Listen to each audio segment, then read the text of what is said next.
with BBD, news is with views, geopolitical weekly analysis. Well, what's happening? What we know is that Joe Biden's State Department team is making its presence felt, and it's being felt in many regions. First of the top is China and the South China Sea, where the US aircraft carrier has just made a pass. Also, what's becoming fairly clear to China is that some things are just not going to change, Trump or not, and that's the attitude of this government towards China.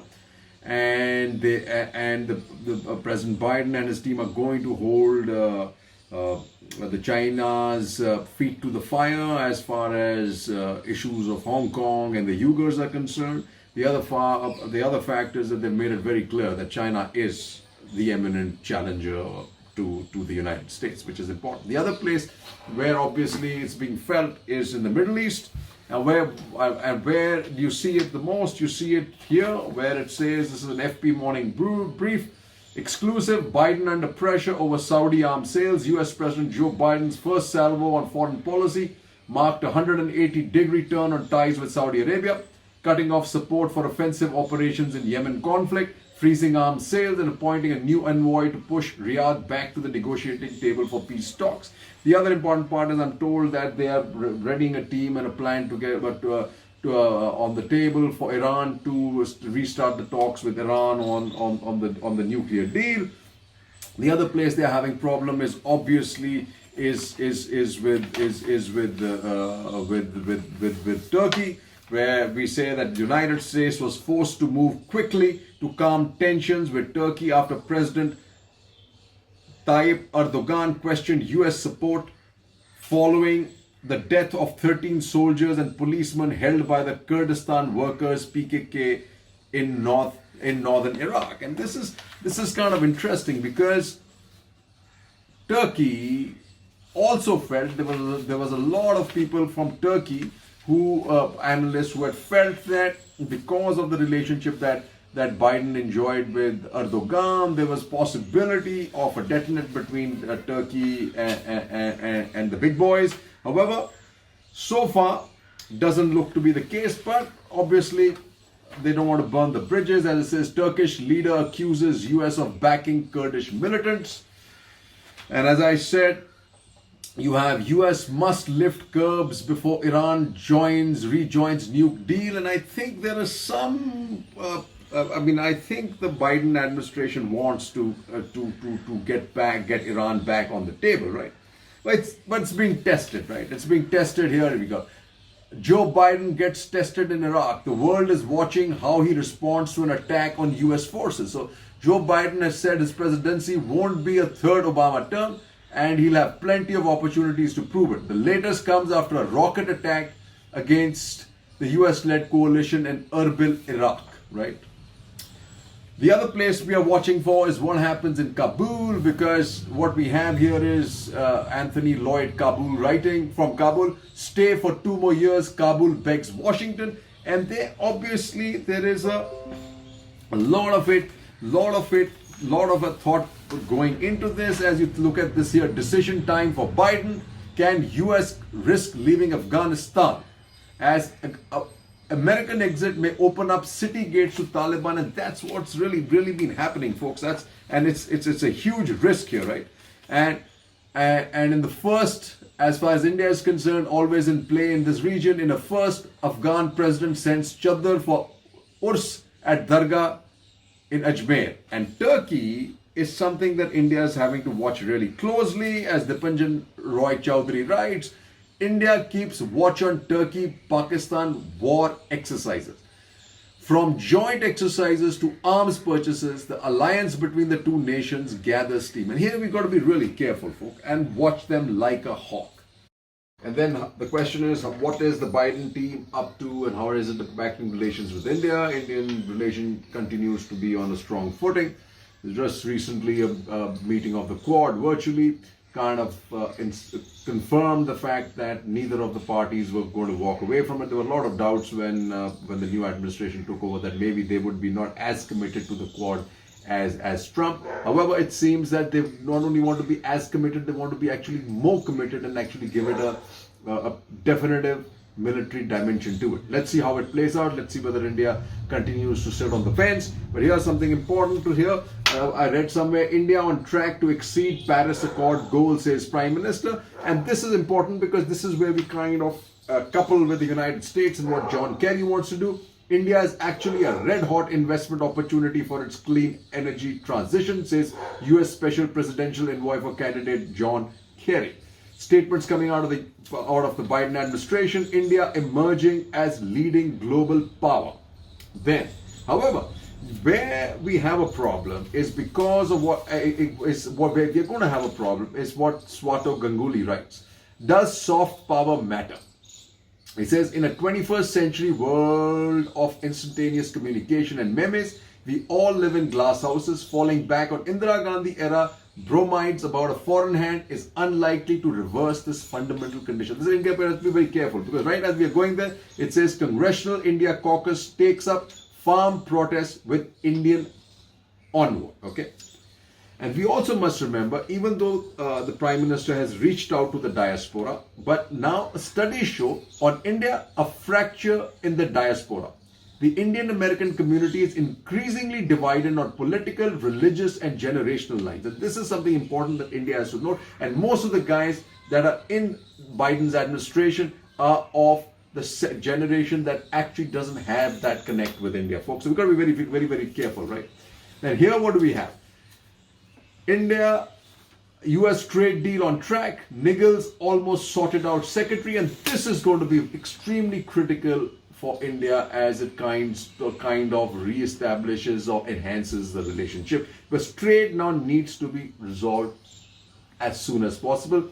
The US intent on India and maintaining the relationship and improving it continues to be exhibited by actions currently being taken by the foreign policy team in Washington, D.C. Now, what's happening on our eastern sector? Lots of stuff. There's a lot of emphasis being played out here because of the upcoming elections in Assam, as expected. The way Assam is being treated by the Prime Minister and the Foreign Minister obviously brings out the importance of that region. However, as you hear, Assam central to success of Act East policies, says Jay Shankar, which is the important part that you must understand. And however, what's going wrong and critical for India now is how it plays its cards in the upcoming elections. We'll talk about that later. And its relationship with Bangladesh. The problem is Myanmar and the crazy upheaval there, and the coup and the military takeover, which is now left a lot of people in to redraw the playbook for the relationships there. Look and see what's happening. So what's happened is UK, Canada imposed sanctions on Myanmar generals behind coup, and they're following the same playbook as the United States. Surprising, civil servants defy Burma's generals and refuse to work. This is important, right? If civil servants refuse to work, even say for example in India, there's very little this government or any government for that matter of fact can do to control the situation, right? And this is becoming a real challenge for the army. He says Burma protests swell in direct challenge to army. Online access was cut, but then online access restored amid coup protests in Myanmar. And this is a lesson again for India. For India too, cutting, we will put in fact on the same platform as Myanmar. Can you imagine when it was being reported in the Wall Street Journal, or the headline said, or the opinion piece said, internet cut in India and Myanmar. This is not the company we want to be in, right, folks? This is what I said. It said internet block fails to halt Myanmar protests. You still see a lot of this happening. There's a lot of conversation going on between Biden and his team and our Prime Minister and Jaishankar on the issue of Myanmar. One is hoping that the West does not use a hammer of forcing the Myanmarese general, who actually is not as pro-China as Aung San Suu Kyi was, into bed with China to save himself, to save the Janta. Because Myanmar is critical for the success of the Indo-Pacific. you have to balance China in Myanmar. This is a great opportunity, but unfortunately, because of the way Aung San Suu Kyi has been demonized by the West and the United Nations because of the Rohingya issue, the West is up again on a hard is up against a hard wall, because I guess they don't know. So unfortunately, they don't know whether they want to go with democracy. If it's democracy, it has to be with Aung San Suu Kyi. If they come down hard on the generals, it lets the generals who are actually anti-China, it lets basically China back in. And like I said, today piece in the foreign press shows that there's been humongous amount of anti-China riots in Myanmar currently. In fact, there has been protest outside the Chinese embassy as we speak yesterday. So we have to be very careful and play our cards right. But this is while we look east, the biggest part of the look east to be successful, first is Bangladesh and the second is Myanmar. Okay. What's happening with Bangladesh, which is very critical because of the way our foreign policy and domestic policies play out. And this is where Avinash Paliwal writes, Delhi must take the long view in Dhaka. The relationship is robust thanks to Sheikh Hasina, but to rely only on the skills of one leader may not be enough. And this is what it is important for both politics in India and in Bangladesh, so that we don't play into the hands of the extremists in Bangladesh, right? Putting Sheikh Hasina in trouble, right? It says competition between religious and secular nationalism in both countries is a powerful conditioning factor. This manifests in politically charged debates and violence around the issue of cross-border migration in India's northeast and pervasive anti-India sentiment inside Bangladesh. And that's what it does, folks. If you remember, when Bangladesh beat India in one of the World Cup matches, the joy of the crowd, the way, it was almost like, you could have actually, this match, you could see the feeling of anti-India in Bangladesh, more than that you see in Pakistan. Just shows how the big brother attitude has been hurting them, and the way how we kind of call them all kinds of names. Right? The other place we must be watching out is obviously is when comments like this happen. As I said, 2 days after Biplab quotes Shah in jest, Nepal objects. Can you imagine Biplab, the chief minister of Tripura, in jest, what did he say? He said that Shah had actually in jest mentioned that the next elections that the BJP wants to win are in Sri Lanka and in Nepal. So domestic politics are set to roil our foreign policy in the East. So look East, develop a SAM. It's just not going to be possible. Let me just say this.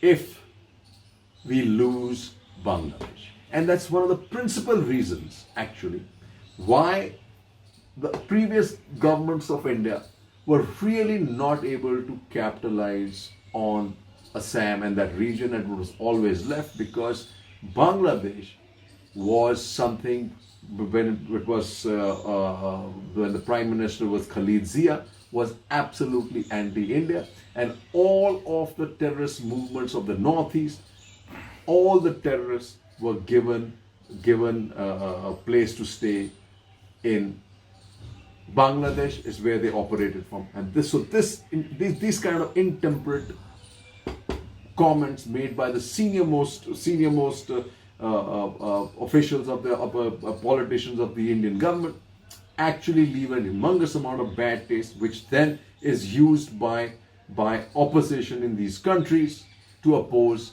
India, folks. Cheers and Jai Hind.